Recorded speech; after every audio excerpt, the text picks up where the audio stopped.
Salve Bapak Ibu Saudara-saudariku yang terkasih.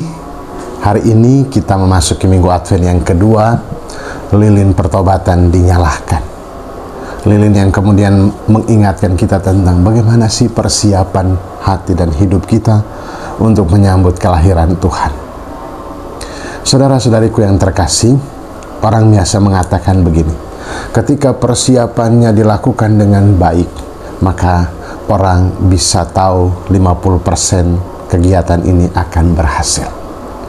Maka ketika persiapan orang sungguh-sungguh menyiapkan dengan baik, karena dengan persiapan yang baik, maka sesuatu atau kegiatan atau apapun itu bisa berjalan dengan baik.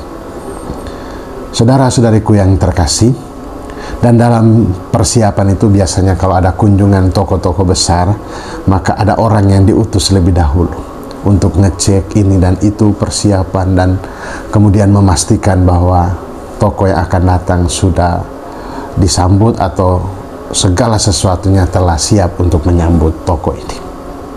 Dan persiapan-persiapan dalam penantian itulah yang kemudian kita maknai dalam masa Advent ini. Pertanyaan bagi kita, sudah sejauh mana persiapan kita untuk menantikan kedatangan Tuhan dalam hati dan hidup kita? Kedatangan Yesus ini sudah dinubuatkan dan juga disabdakan dalam perjanjian lama. Dalam nubuatan Yesaya, kemudian Yesaya menyerukan kepada orang-orang Israel, di padang gurun ratakanlah jalan Tuhan, luruskanlah lorong-lorongnya, siapkan diri dengan sungguh. Karena apa? Karena Tuhan menjanjikan seorang pemimpin bagi semua bangsa. Ia adalah pemimpin-pemimpin yang menghakimi orang lemah dengan adil, menghakimi orang tertindas dengan kejujurannya. Pemerintahannya dipenuhi dengan kesetiaan dan kebenaran. Bahkan dikatakan bahwa ia datang membawa damai yang luar biasa, di mana serigala dan domba dapat tinggal bersama. Kemudian anak lembu dan singa makan rumput. Itu sesuatu yang luar biasa. Mana mungkin itu terjadi. Tetapi kehadiran pemimpin yang dijanjikan dalam nubuatan Yesaya menghadirkan damai. Ia datang membawa damai yang sesuatu yang luar biasa, seperti yang digambarkan tadi. Karena itu, untuk menyambutnya kita perlu persiapan diri. Dan dalam bacaan Injil, kita juga mendengarkan tokoh yang kemudian mempersiapkan untuk kedatangan Tuhan Yesus, yakni Yohanes Pembaptis.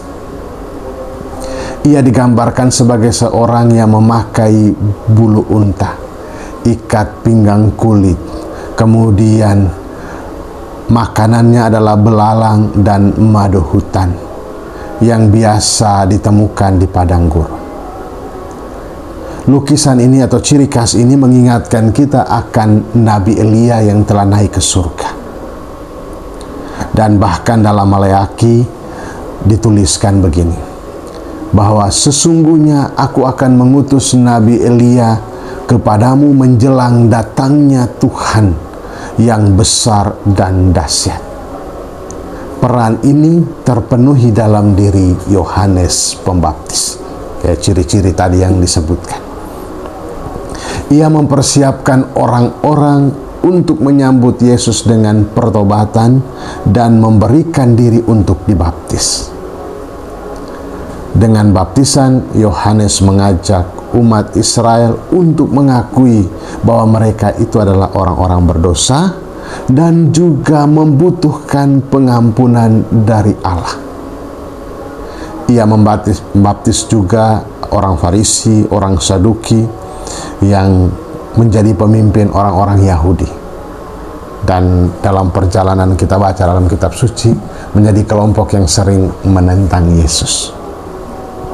Saudaraku yang terkasih, dari dua tokoh ini dan sabda Tuhan yang kita dengarkan, menghantar kita semua pada satu titik dasar, yakni pertobatan. Tobat. Karena itu, Hari Minggu Advent ini adalah minggu pertobatan di mana kita semua diajak untuk mendalami kasih setia Allah kepada umat manusia dan memohon pengampunan karena kita hidup dalam dosa. Yohanes memberikan baptisan tobat agar orang hidup kudus, tetapi tidak sekedar formalitas semata.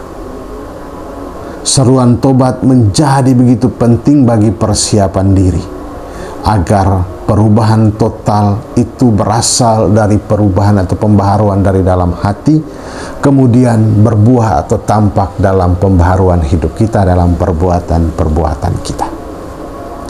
Saudaraku, Tuhan memberikan kita kesempatan ini untuk bertobat.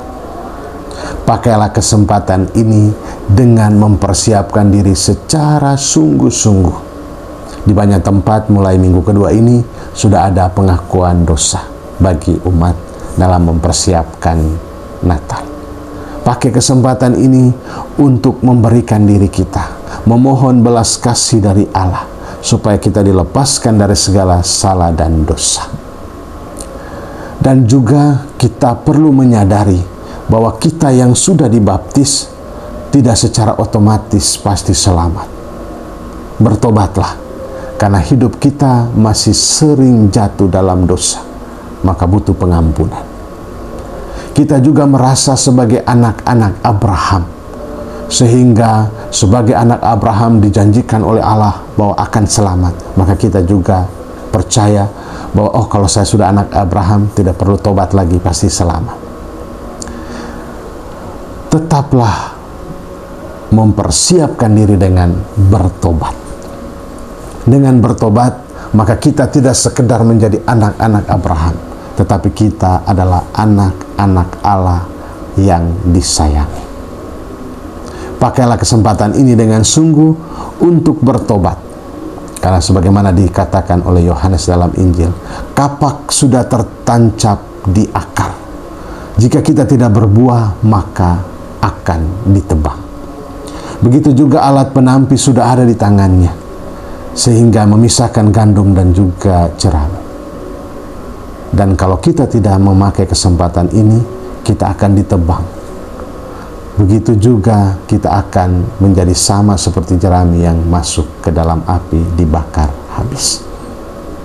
Bapak, Ibu, saudara-saudariku yang terkasih, persiapkan diri dengan pertobatan agar kita yang tinggi hati menjadi rendah hati.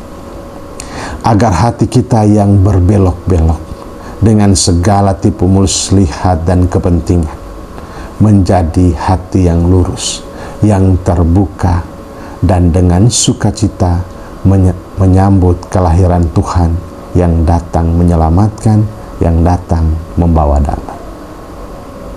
Selamat hari Minggu, Tuhan Yesus memberkati kita, Bapa dan Putra dan Roh Kudus. Amin.